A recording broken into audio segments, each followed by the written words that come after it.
Bienvenidos a todos, a todas, a esta entrevista del archivo AINI. Hoy nos acompaña la poeta y narradora mapuche huiliche Graciela Huinao, a quien vamos a entrevistar junto con Josué Parra, investigador también del archivo AINI. Graciela, muchas gracias por aceptar esta entrevista. Gracias a ustedes por la invitación. Voy a leer esta presentación. Graciela. Graciela Huinao, Garra de Tigre, es poeta y narradora mapuche huiliche, nación mapuche. Es miembro correspondiente por Osorno en la Academia Chilena de la Lengua. Nace en Chaurocahuín en 1956, Osorno. En 1987 publica su primer poema, La Loica, y el año 1994 fue publicada en Estados Unidos UL, por Mapuche Poets, antología. Ha sido antologada en diversos países como Chile, Francia, Polonia, Suecia, Argentina, México, España, Rumania, Estados Unidos, Colombia, Nicaragua, Ecuador, Uzbekistán y Macedonia. Su trabajo literario la ha llevado a ser invitada también a múltiples países, como por ejemplo Argentina, Brasil, Paraguay, Perú, Ecuador, México, Estados Unidos, China, Colombia, Nicaragua, Macedonia, Puerto Rico, Guatemala, España y Bolivia. Voy a leer algunos de sus libros que ella ha publicado. En el año 2001 publicó Hualinto, poesía en mapudungún español. En el 2003, La nieta del brujo, 6 relatos huiliche. En el año 2006, Hilando la memoria, 7 poetas mapuche, antología. En el año 2008, Hualinto, una republicación trilingüe en español, mapudungún e inglés. En el año 2009, Hilando en la memoria, Epurapa, 14 mujeres mapuche. En el año 2010, Desde el fogón de una casa de putas huiliche, novela que entre otras cosas el 20 de octubre del 2022 va a ser lanzada de nuevo en Madrid por la RAE. Y en el 2015, Catrilev, hija de un ulmen huiliche. Muy bien, entonces, sin más preámbulo, vamos a empezar con esta entrevista. Josué. Vale, entonces, Graciela, la primera pregunta, tu novela inicia con una frase que nos sitúa de entrada en el problema de qué se registra en la historia oficial y qué no. La primera frase de tu novela, por ejemplo, refiriéndose a uno de tus personajes, Rahue, dice: lo parieron allegado a territorio huiliche, sin registro en la historia. Nunca se escuchó decir que haya tenido uno. Más adelante, cuando la novela habla sobre otro personaje, Florencia Treuquil González, Champuria, el narrador sospecha de los registros que hizo la historia oficial sobre el despojo de tierras huiliche. La novela dice: fueron muchas historias que recogió de esta gente desterrada que trajo, según la historia oficial, desarrollo a un pueblo originario e incivilizado. Hasta el día de hoy queda en evidencia la desarrollada inteligencia germana. Usurparon todo el territorio huiliche de la noche a la mañana. Mi pregunta sobre esto es: ¿de qué manera se relacionan tus narradores con la historia oficial? ¿Por qué tu narrador asume el problema de qué registra la historia oficial y qué no? Gracias por la pregunta. Hay que empezar por el principio. Yo creo que este problema de la historia oficial y no oficial no solamente, valga la redundancia, es un problema chileno, sino que es americano. Toda la historia de los pueblos originarios está escrita por el enemigo, es decir, por no indígena. Entonces, cuando una voz indígena toma la palabra y empieza a escribir o a comunicarse, a hablar en primera persona, yo creo que ahí es donde empezó la gente no mapuche y los mapuches a mirar de otra manera la historia oficial y la no oficial. Yo le doy a esa característica a mis personajes y yo creo que también soy un poco de cada uno de ellos, porque lo que no se atrevía o no nos atrevíamos a decir antes, tomamos un personaje y hacemos que este personaje hable por nosotros. Yo creo que los pueblos originarios, y en particular como mujer y poeta y narradora mapuche huilliche, me tomé yo esa atribución de los personajes para decir lo que antes no podía haber dicho de ninguna otra manera, porque había una barrera de discriminación muy alta en la literatura, y esa barrera era tan alta que yo creo que ningún indígena, hasta la fecha en que yo publiqué mis libros, la había saltado. Entonces, yo creo que de eso depende que mis personajes tomen una voz oficial dentro del pueblo mapuche para expresar sus sentimientos y emociones, y principalmente esta xenofobia, discriminación que existe desde el blanco, como decimos nosotros, el chileno que se cree, el chileno se cree una raza blanca y pura. Entonces, desde ese punto de vista mirado, yo creo que lo único que hace mi personaje es defenderse y de alguna manera tratar de colocar en la palestra de la sociedad esta aberración que viene siendo desde cientos de años, en que aquí el pueblo originario camina por una vereda y los chilenos por otra. Entonces yo creo que mis personajes lo único que hacen es tomarse la palabra para poder expresar estos sentimientos y estas emociones que más de alrededor de 500 años no lo había podido tener. Yo creo que es simplemente eso.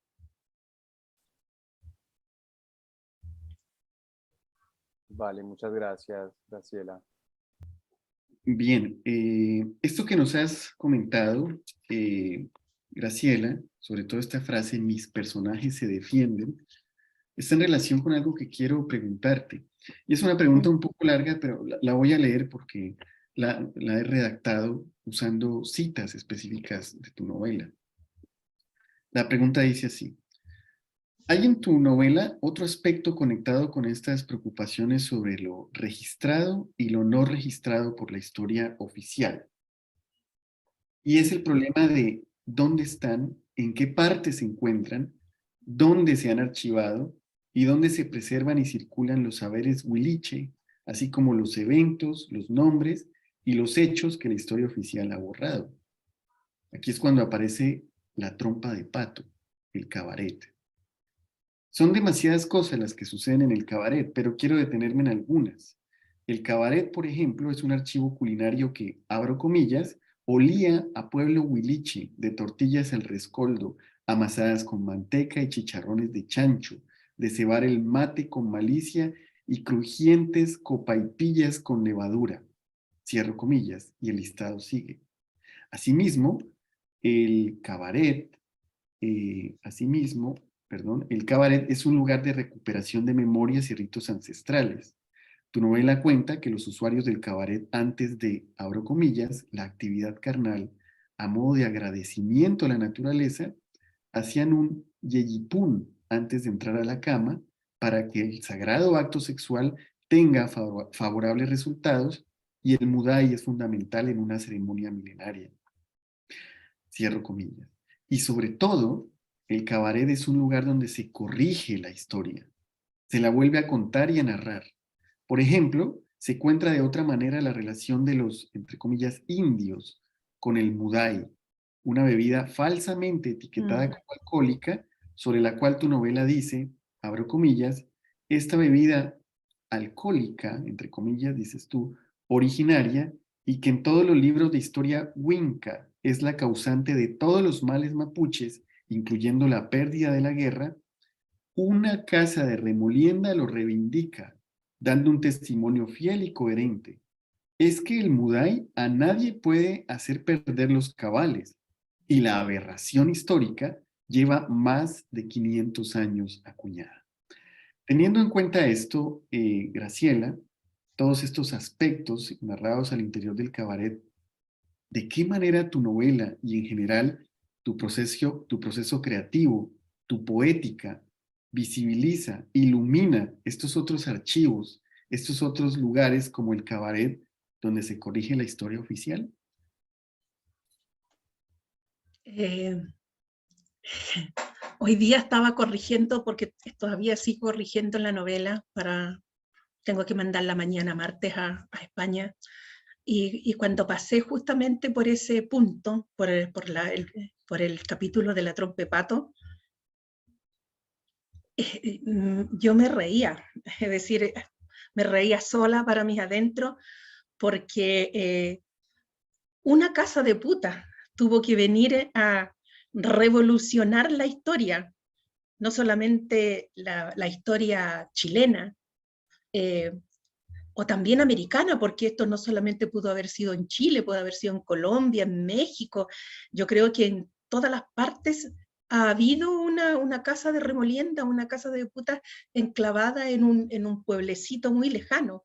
Entonces, las historias que se cuentan dentro de estos eh, cabaret, eh, como que irrumpieron, rompieron, salieron a caminar por las calles. Ya no se quedó a la orilla del fogón. Y todas estas reivindicaciones que hicieron de recuperar la memoria, que lo copié acá, un archivo culinario. Imagínate que la gente, eh, por ejemplo, toda la gente come aquí ají ahumado, y ellos no sabían que era merquén, y que la cuna de ese ají era el pueblo mapuche. Entonces, además de iluminarle la memoria, yo creo que este cabaret fue un verdadero archivo, no solamente también culinario, pero sino que un verdadero archivo oral histórico, porque las historias que ahí pasaron fueron historias que se vivieron en un determinado momento. Fueron las historias que estaban desparramadas en el sur de Chile y que de alguna manera yo las uní bajo este cabaret. Y entonces este cabaret visualizó la historia mapuche, la historia huilliche, principalmente porque es en territorio huilliche, la visualizó algo que estaba tan cerca de nuestros ojos, tan cerca del pueblo chileno y que no lo conocía. Y a través de una casa de puta conocieron la historia de un pueblo. Gracias. Digamos con la pregunta 3, Jesús. Claro, gracias, Graciela. Yo creo que es muy interesante este punto porque justamente lo que mencionas va en contra de toda la historia oficial occidental, en donde se supone que nuestro pasado lo encontramos a través de archivos y a través de lugares como, bueno, pues escritos o oficiales, ¿sí? Y encontrar la historia de un pueblo en una casa de putas me parece que, pues, que es completamente revolucionario en términos de lo que significa la historia de un pueblo, ¿sí? Lo que significa la historia de una comunidad. Y eso creo que, bueno, es súper bonito dentro de la novela, cómo rescata ese aspecto también de la historia oficial y la historia no oficial, y pone también pues en juego esos conceptos, ¿no? Tan canonizados dentro de la historia, pues dentro de la ciencia occidental. ¿Vale? Sí.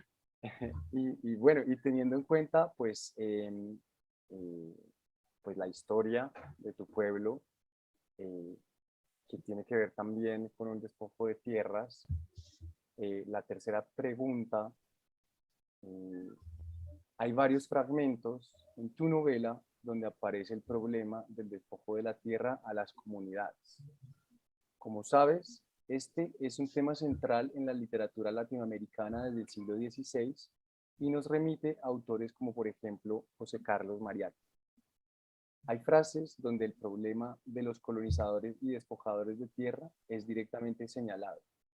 Respecto de los colonizadores alemanes, la novela dice en la voz de Champurria: esa es la causa de usurpar tanta tierra para comérsela.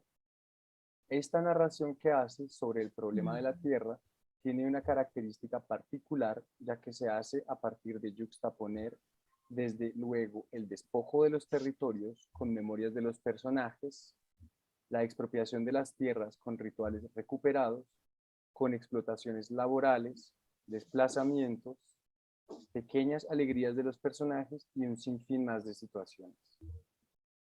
Teniendo en cuenta esto, ¿qué es para ti narrar el problema de la tierra? ¿Cuál es tu estrategia creativa para contar de nuevo este tema crucial en la historia no solo chilena, sino de todo el continente?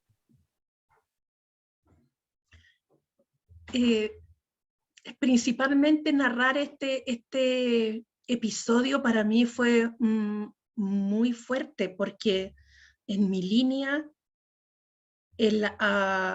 mi tatarabuelo, el abuelo de mi padre, mi tatarabuelo, él era un ulmen, él fue un ulmen que tenía un vasto territorio, y de la noche a la mañana se lo quitaron y lo echaron a la calle. Y en esa época el ulmen acarreaba no solo con su familia, sino que también acarreaba con una comunidad de gente. Más de 100 personas fueron echadas al camino. Entonces, siempre mi padre, mi abuela, contaba ese peregrinaje que tuvieron que hacer de haber abandonado las tierras que habían sido de ellos por cientos y a lo mejor miles de años, porque ahí había nacido su abuela, su tía, su tatara, no sé, muchos años hacia atrás. Entonces, cuando yo hice que la Champurria hablara sobre el despojo, me llegaba muy de cerca, y me acordaba cómo mi abuela, cómo mi padre me narraba cómo había sido su propio despojo. Entonces, para mí no fue muy difícil plasmarlo en una hoja, porque ellos ya lo habían escrito en mi memoria. Y lo único que yo hice fue recordar este despojo con todo lo que acarrea, con toda la miseria, porque ellos, de haber sido una opulenta comunidad, de un día para otro no tenían nada y se estaban muriendo de hambre. Entonces, para mí eso fue como también un poco sanador de poder contar la historia de mi abuela. Y sanador, ¿por qué? Porque de alguna manera tenían que saber no solamente cómo en esa época dejaban a la gente sin tierra, sino que hasta el día de hoy se sigue haciendo. Tenemos no muy lejano el año 73, en el cual el dictador le quitó al pueblo mapuche cientos de miles de hectáreas de tierra para dárselas a las forestales hoy día. Entonces, al yo remover esta historia, esta usurpación de terreno, lo único que estoy haciendo es reivindicar las palabras de mis antepasados, la impotencia, la rabia, el enojo, y de sentirse tan impotente ante una gravedad de quedar sin casa. Es igual como si el día de mañana me vinieran a quitar mi casa, que me saqué, como decimos aquí en buen chileno, la mugre para obtenerla. Entonces, todo eso, yo creo que esa acumulación de sentimientos negativos, yo los puse en una hoja en blanco y lo fui desarrollando. Y, y como siempre, hice que mis personajes sintieran esa rabia, sintieran esa impotencia y sintieran todo lo que sintieron nuestros antepasados, porque no es el único caso. América, en general, de polo a polo, está llena, repleta de esos episodios de haberles quitado a los pueblos originarios su tierra. Por eso, cuando yo digo, y nos dicen, dicen el mapuche, lo único que les interesa es la tierra, quiere que les compren. No, nosotros no queremos que nos compren, nosotros no queremos que nos regalen, nosotros queremos que nos devuelvan lo que nos robaron. Y eso es lo que está en el libro. Graciela, yo creo que es claro cuando mencionas y dices frases contundentes, como por ejemplo, el poema de El problema del despojo está escrito en la memoria, ¿no?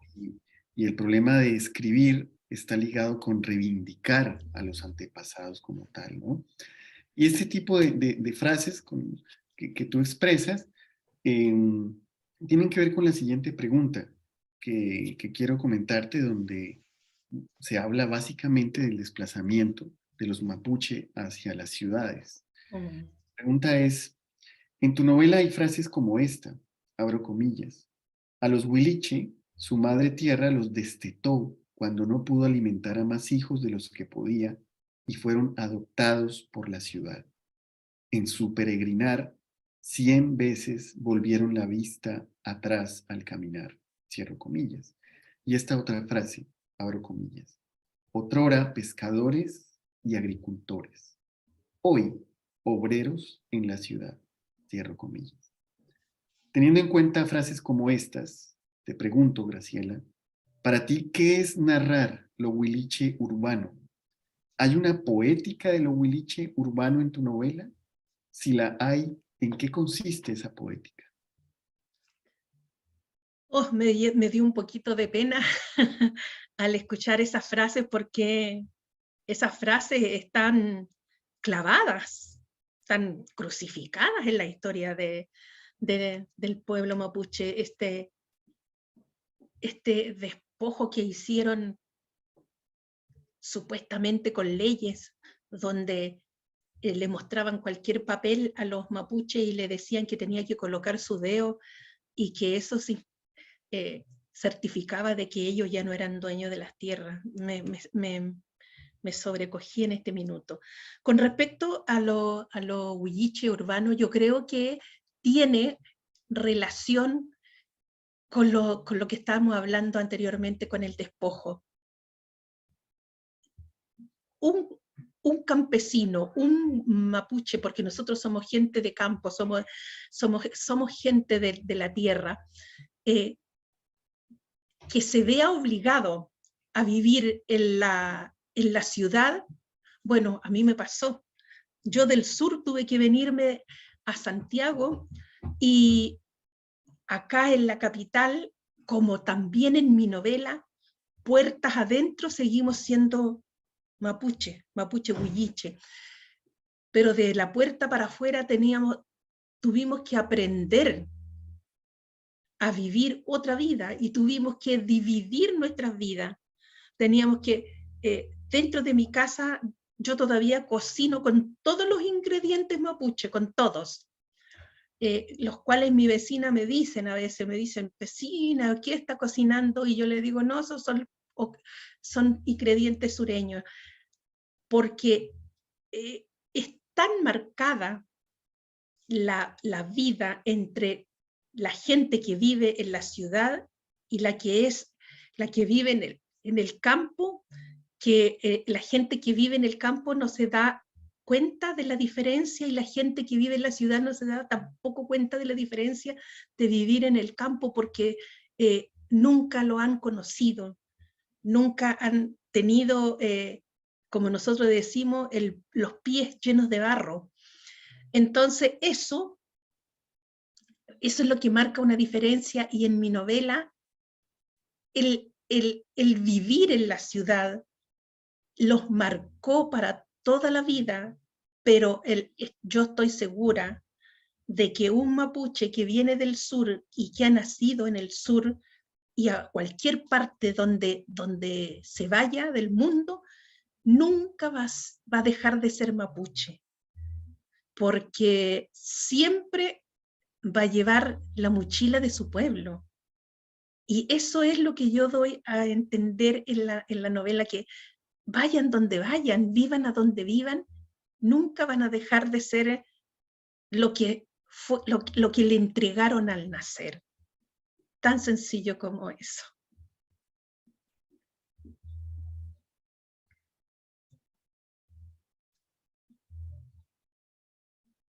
Bien, sigamos. Gracias por estas respuestas, sobre todo esta frase, llevar la mochila de su pueblo a todas partes, ¿no? Que uno podría pensar, después de leer tu novela, que llevar la mochila del pueblo a todas partes es como llevar las historias mapuche a todas partes también, de alguna manera, ¿no? Y esto se enlaza con la siguiente pregunta, Jesús. Sí, vale. Graciela, justamente lo que mencionas, pues quería decir también una cosita al respecto, me hace pensar mucho en la condición que existe también acá en Colombia y en la situación que se ha creado en torno a la proletarización de nuestros campesinos y de nuestros indígenas también. Y es una situación que ocurre pues en gran parte de Latinoamérica, que cuando los indígenas o los campesinos pierden sus tierras, llegan a la ciudad y se estrellan con un contexto súper duro, porque la ciudad es un ambiente hostil. La ciudad es, cuando no estás habituado, incluso para la gente que ya está habituada, es muchas veces muy, muy difícil. Entonces, digamos que me toca mucho también esa parte, porque pues, en este país la situación es muy similar. Muchos campesinos han tenido que llegar a las ciudades, a poblar las ciudades, y esa frase tuya es muy viciante, es muy impactante. A mí también digamos que me chocó mucho. Hoy obreros en la ciudad, pues resoné con esa frase, porque es la realidad que se vive en gran parte de Latinoamérica. Acá también, sí. Entonces es, digamos, bueno, muy, muy bonita también esa imagen, como representas pues esa problemática de una manera muy poética también. Entonces, bueno, eso conecta con la siguiente pregunta en ese contexto, y es que muchos de tus personajes son descritos como buenos narradores. Muchos de ellos tienen el don de contar. En tu novela se produce una especie de efecto reflejo. Tu narrador cuenta que tus personajes cuentan, tu narrador narra que tus personajes son buenos narradores. En suma, es un narrador que resalta y da un primer lugar a la fuerza y a la potencia de la oralidad. Esta frase sintetiza esto que estoy diciendo. En la imaginativa oralidad de un pueblo originario abrieron una ruta que nace desde el fin del mundo y que ninguna mente cuerda pensará que nació a orillas de un milenario fogón de una casa de putas huiliche, para intentar derribar todas las fronteras. Sobre esto quiero preguntar, ¿qué le debe tu novela y tu estilo narrativo a las narraciones orales huiliche? ¿De qué manera tu narrativa hace un contrapunteo con estas oralidades?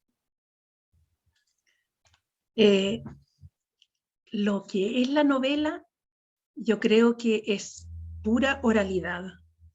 Yo creo que la compañera más grande de esta novela es la oralidad, porque, bueno, es bien sabido que cuando llegaran los españoles, ellos acá a Chile, ellos admiraron la cualidad que tenían los mapuches de la oratoria. Entonces, porque nosotros somos un pueblo oral, donde hasta cuando yo era niña, porque ahora lamentablemente de a poco también se ha ido perdiendo, nuestros abuelos nos juntaban a la orilla de un fogón, nos sentaban a la orilla de un brasero, de una estufa, y nos empezaban a contar la historia oral de nuestro pueblo. Y yo veía que, bueno, en esa época no, pero ahora yo veo que mi abuela era una gran narradora. Ella no leía, no sabía leer ni escribir. Y que no solamente ella, sino que su esposo, sino que todos los ancianos eran grandes narradores. Una cualidad, a lo mejor, no sé, tiene que ser de cada pueblo o de los pueblos originarios, de que la conversación es muy importante dentro de nuestra sociedad originaria. Y por eso es que yo encuentro de que mi oralidad y la novela caminan a la par, van juntas, porque si no hubiera existido esa oralidad, la cual me fue entregada por mis abuelas, por mis tíos, por todos me aportaron para esta novela oralmente, yo no hubiera tenido nada que escribir. Tan sencillo como eso, porque todo camina a través de la oralidad, y no solamente en este libro, sino que en todos mis libros, de alguna manera, han sido o han caminado por la oralidad primero. Y es muy probable que si mi abuela hubiese aprendido a leer y escribir, ella hubiera sido la escritora y no yo, porque ella escribió en mi mente esos relatos. Y lo único que yo hago es sacarlos de ahí para poder entregarlos a las personas que lo quieren leer. Nada más que eso. Por eso es que la oralidad es fundamental, es primordial en los libros de los pueblos originarios. Claro, porque no teníamos escritura también. Y eso, hoy día aquí en Chile, antiguamente la oralidad no aportaba la historia oficial. Ahora, acá hace mucho tiempo salió un decreto en que la oralidad de los pueblos originarios ahora también se toma como historia oficial. Y eso es porque nosotros los escritores de alguna manera también empezamos a hacer fuerza para que para que así sea, porque nuestra historia no carece de ninguna información a la oficial que existe hoy día. Es muy sugerente lo que estás en este momento diciéndonos. Creo que para nuestra audiencia también, sobre todo cuando planteas que la escritura, tu escritura, la novela como tal, es un espacio que camina por la oralidad. El acto de escribir como tal es caminar por la oralidad. Creo que esto es bastante sugerente y merece detenerse sobre ese tipo de afirmaciones. Quiero preguntarte ahora sobre la estructura de la novela, Graciela, sobre lo cual se pueden decir muchas cosas, ¿no? Y preparando la entrevista conversábamos con Josué cómo entenderla. Pues bien, hicimos unas aproximaciones y aquí viene la pregunta. Hay muchas formas de comprender la estructura de tu novela. Una de ellas sería verla como un cruce, como una yuxtaposición, otra vez usamos esa palabra, como una yuxtaposición de biografías.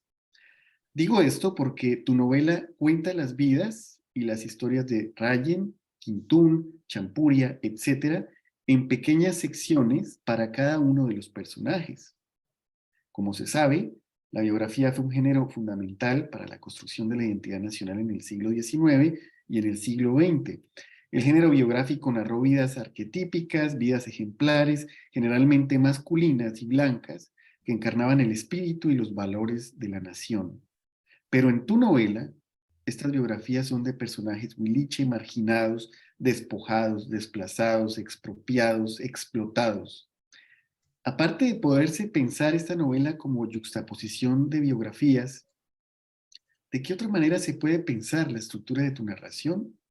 Por momentos incluso parece un censo o un álbum de fotografías donde vamos viendo la imagen de cada uno de los personajes. Pero Graciela, me gustaría saber más sobre esto. ¿Por qué organizaste tu novela entretejiendo las historias personales de cada uno de los personajes? ¿Qué te llevó a tomar esa decisión? Eh, Desde el minuto en que yo publiqué mi primer poema, yo no tenía y tampoco tengo preparación para escribir. Yo nunca fui a la universidad, yo no soy universitaria, yo tengo la educación media cumplida. Y sé también que no voy a ir a una universidad porque no tengo el dinero suficiente para hacerlo. Por lo tanto, esta novela salió, se podría decir, de mi rústico aprendizaje que yo tenía hasta esa fecha, porque eso sí, yo soy una gran lectora, pero cuando dicen gran, es gran. Yo nunca ando sin un libro bajo el brazo y aunque sea en la micro, en el metro, me voy moviendo para todos lados, pero voy leyendo. Porque eso me abre las puertas no solamente a acá nacionales, sino que también internacionales. Así, antes de uno viajar, conoce otros lugares a través de la escritura. Entonces, yo les mentiría si yo dijera, yo lo preparé así, capítulo por capítulo, o hice un trabajo, un estudio, no. Yo lo hice como me salió, lo hice con el corazón, lo hice con la guata, lo hice con toda la fuerza de mi espíritu y dije, salgan como salga, la voy a tener que publicar. Y ese es el resultado. Me parece que no fue tan mala la decisión de haberla publicado de esa manera, de esa forma. Si la gente dice que es una biografía, si dice que es una, porque me han dicho de todo, de todas, he tenido muchas definiciones de la novela, de la novela épica del pueblo mapuche, es decir, yo lo dejo a como cada persona lo tome, porque cuando uno publica ya deja de ser parte de uno, sino que es de la persona que le da esa interpretación. Pero vuelvo a reiterar, yo no tuve ninguna preparación, ni para mis poemas, ni una preparación para la novela, y bueno, y sigo escribiendo sin preparación académica, digo yo. Pero la única preparación que tengo es la naturaleza, lo que me envuelve. Soy muy observadora, y yo creo que esa es mi mejor universidad, porque de alguna manera soy un poco afortunada porque retengo esa información. Entonces, si la hice de capítulo, si la hubiese hecho de recorrido, yo sé que de alguna manera esta novela a la gente le iba a gustar, y no solamente por eso, sino que cuando yo también hice un estudio con respecto a la prostitución acá en Chile, y no lo hice en América, y yo hice un estudio con respecto a primero puse cuántas obras hay sobre la prostitución. Me salieron muchas, puras de hombres, únicamente, solamente de hombres. Y de ahí dije, oh, en lo que me estoy metiendo, y puse mujeres, ¿cuántas obras? Ninguna. Había un poema que mencionaba la prostitución, escrita por mujeres, como dos ensayos que, que son completamente distintos a lo que es una novela, y dije, oh, me estoy metiendo en la pata de los caballos, dije yo así, porque soy la primera mujer, además, que escribe una obra literaria de la prostitución. Y después, con el tiempo, después ya de haberla publicado y todo, a veces me dicen, ¿por qué? ¿Por qué la publiqué? Yo le dije, ¿pero por qué no? Le dije, si las prostitutas somos mujeres. A eso se refiere el libro.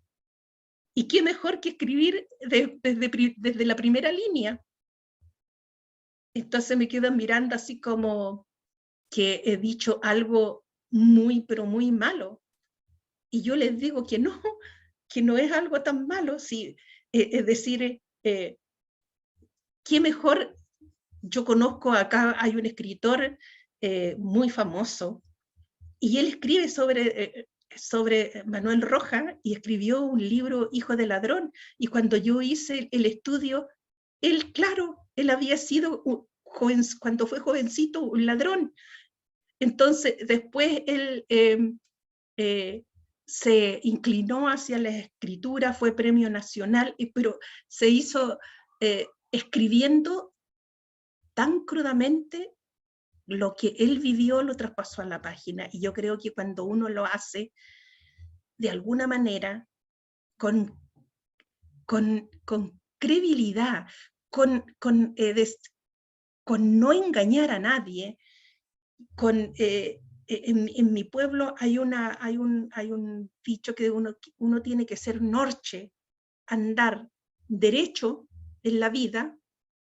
Yo creo que ahí está la clave, porque cuando uno ve, al leer, aunque duelan las palabras, aunque uno le dé rabia ciertos capítulos, a los no mapuche, por ejemplo, yo sé que algo le está millando en ese minuto el espíritu, algo le está diciendo, porque yo no estoy inventando y no estoy diciendo una mentira.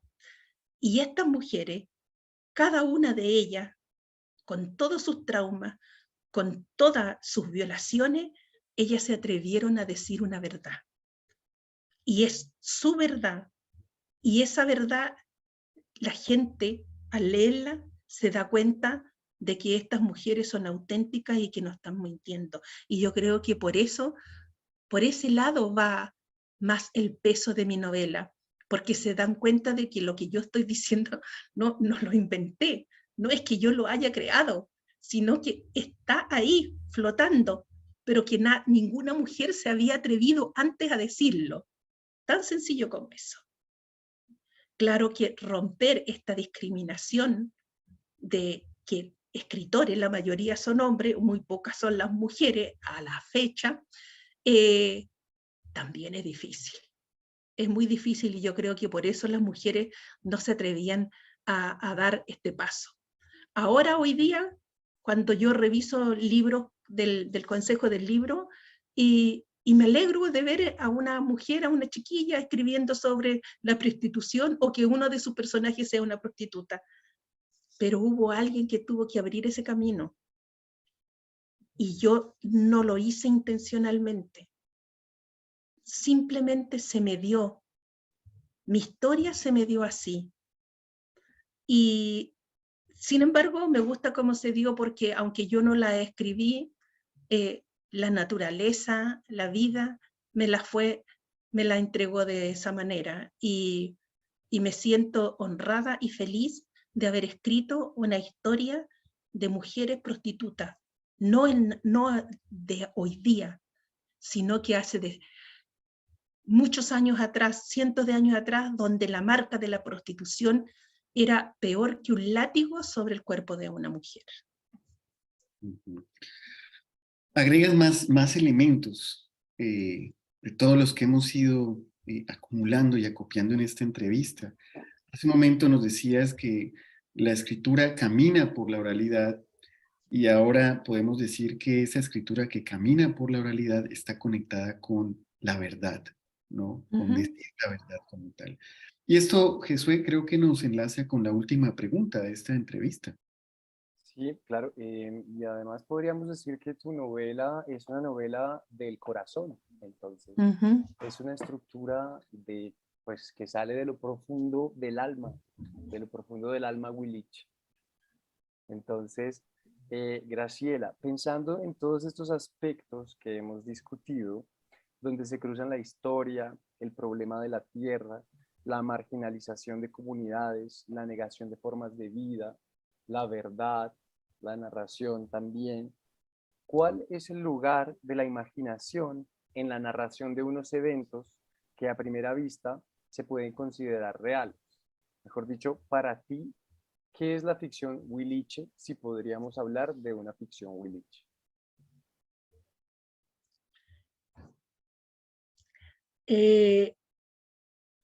Si bien es cierto, digamos, relatos, yo los venía escuchando de niña,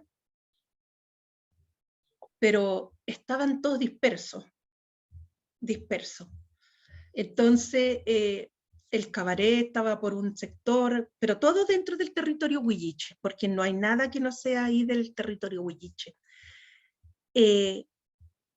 La parte que yo coloqué de mi parte, como digamos se podría decir de ficción, es como yo enlacé esta historia, cómo yo las hice calzar, cómo yo las hice llegar a este cabaret. Esa fue mi misión. No fue fácil, pero pude hacerla y pude juntarla, y cuando la junté, respiré aliviada, porque ese también es un camino de hacer de que llegaran allá al cabaret. Yo creo que, y dentro del pueblo mapuche también, hoy día hay mucha ficción, y no sé si hoy día, sino que también, pero yo creo que más se ha levantado últimamente. Antiguamente no era tanto. Pero bueno, son cosas que uno tiene que sopesar, colocarlas en una balanza, la verdad y la ficción, y ahí unirlas. Y como digo yo en mi texto, en uno de mis textos, uno tiene la imaginación, y esa imaginación tiene que hacer que estas dos corrientes, la ficción y la verdad, se puedan unir sin herir a ninguna de las dos, sino que caminen juntas, que vayan sin hacerse daño. Eso es lo que yo pienso de la ficción del pueblo mapuche. Y hay otros cuentos en el pueblo mapuche que también están en el límite de la realidad y la ficción. Pero bueno, ese es otro libro, otro libro que estoy preparando. Bueno, Graciela, pues muchas gracias por concedernos esta entrevista. Hemos abordado múltiples temas, nos has dado muchas claves para leer y aproximarnos a tu novela, y reiteramos este agradecimiento. Gracias por tu generosidad, por regalarnos estos minutos tan importantes para nosotros y nuestra audiencia. Y gracias a ustedes por escucharme.